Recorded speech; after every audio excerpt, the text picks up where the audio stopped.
Malaysia অবৈধদেরকে বৈধতা যাতে না দেওয়া হয় কিংবা বৈধতা নিয়ে কোন কথা যাতে না বলা হয়, খোলা চিঠি তারেক রহমানের কার্যালয়ে বাংলাদেশি রেকর্ডিং এজেন্সি 6 জন, উপরে ছবি। কই যাবেন ভাই? মালয়েশিয়াতে সফর করতেছে বাংলাদেশের প্রধানমন্ত্রী তারেক রহমান। এই পর্যন্ত অনেক মন্ত্রী মিনিস্টার আসছে, আশ্বাস দিয়ে গেছে, কিন্তু বাস্তবায়ন হয় নাই।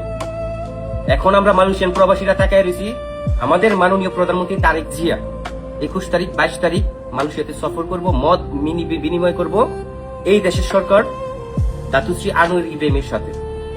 আমরা আশাবাদী অবৈধ লোক যারা আছে তাদেরকে বৈধকরণ নিয়ে কথা বলার জন্য আমরা অনলাইন প্ল্যাটফর্মে প্লাস যেভাবে যে কোনো মাধ্যম হোক আমরা চেষ্টা করতেছি যাতে আমাদের প্রধানমন্ত্রী বাংলাদেশ থেকে আইসা দাতুশ্রী আনোয়ার ইব্রাহিমের সাথে কথা বলে অবৈধ লোক যারা মালয়েশিয়াতে আছে তাদেরকে বৈধকরণ বিষয়